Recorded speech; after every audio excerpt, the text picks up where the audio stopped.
So what are the opposition MPs saying about all of this? Let's go to the foyer of the House of Commons and say hello to Liberal MP John Godfrey and Nathan Cullen, the critic from the NDP. You're not going in the official delegation, John Godfrey. You didn't go to Nairobi when Rana Ambrose was the minister, but not in the official delegation, but you did go to Nairobi. Are you going to Bali now to shadow Mr. Baird and his official delegation? Well, it's absurd. I mean, we when we were in power, and when Mr. Mulrooney was in power, it was the tradition that all parties were represented because this is a larger issue. It's climate change. It affects the whole planet than simply one party. We represent the three opposition parties, 64% of the population of Canada.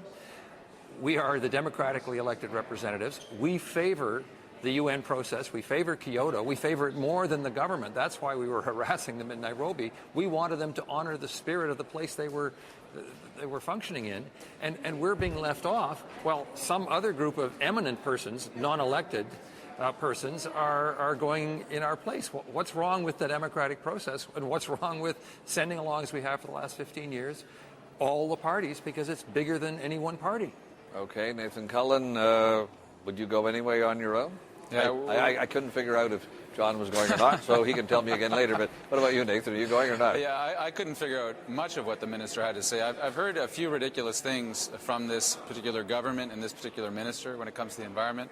That interview you just played was perhaps in the top three. That was the most ridiculous and silly thing I've seen this minister come forward with. We've got to look at our options. The minister has obviously tried to muzzle the NDP. I'm not sure what he's afraid of. They're able to muzzle their own MPs in the back benches. But I don't think he'll have as much success silencing us because he's wrong. His government is wrong on the issue. I don't know how many times he needs to hear this from Canadians, and certainly the majority of Canadians want stronger action on climate change.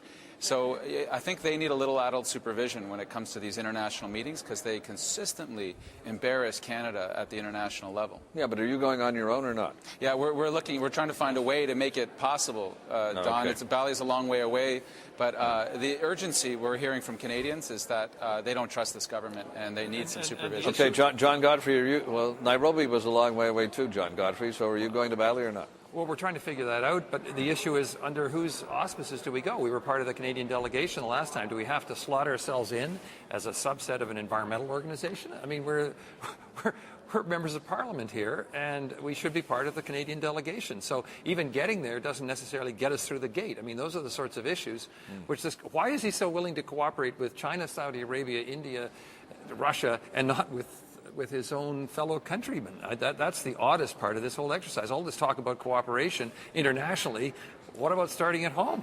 Well, he said that you were going to play politics. And unlike himself, of course. Well, whether he does or not, is a Canadian delegation that is politically divided and exposes those political divisions, John Godfrey. John, a good way to go to, John and then Nathan. Yeah. John Kerry and Nancy Pelosi are going as part of the U.S. delegation. They are Democrats going under a Republican regime. That is part of the democratic process. A delegation has to contain all of those points of view. We will behave respectfully, provided that the government respects the UN process, which they did not do in Nairobi. They said they were not going to respect Kyoto. That's why we were so upset last year. Okay, Nathan, what were you going to say? As an example of the need for this government to have somebody else along, a conscience for the country, if you will, was that the last Minister of the Environment got up at an international meeting, brought domestic partisan politics to the meeting against our advice. We told her not to do it. And then met with other environment ministers from different countries and misled them as to Canada's actual targets. Used different baselines, fiddled with the numbers. I mean, this is serious business. And this goes far beyond the Conservative Party's narrow little interests in protecting the big oil and gas sector. This is about our planet's future and Canada's reputation in helping create a better future. They've mishandled it. Well, when we listen to Mr. Baird now, John Godfrey, he sounds like he wants to be part of the process. I grant you that his predecessor, the party position, the government position was different at that point, or appeared to be.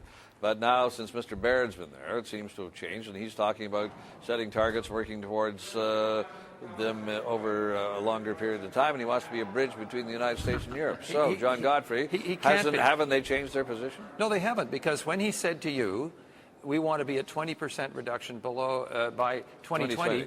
He was starting the clock at 2006, not as the United Nations does at 1990. So he started his 100-yard dash at about the 75-yard mark, right? So he misled you. He misleads Canadians in describing how he's going for the same target when the Europeans talk about it in terms of starting in 1990 and getting to 2020. And he only starts in 2006, so we were already had a huge increase of greenhouse gases.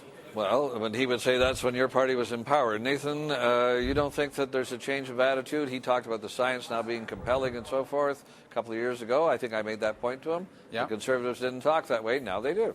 Yes, well, they've moved on beyond, the Flintstones being a documentary into the real world, which says climate change is real. The minister then goes out and cuts funding to Canadian scientists who are studying things like adaptation and climate change. So speaking out of both sides of his mouth again, the question is really what's he afraid of? If he has a strong plan, if the Conservatives have somehow really changed and come into the international community in a serious way, then he would invite anybody because he's confident. This minister, I think, has placed his ego in front of the planet and the air that we breathe, and he's worried. And he told me he's worried, Don. He said, I don't want another Nairobi. I don't want to be criticized when I go abroad. And I said, well, bring a credible plan. Bring something that you can be proud of. I don't know if he's afraid or not, but I'm afraid, and I'm afraid we're out of time. So thank you very much for joining me. Thanks, Don. Take care. Always a pleasure.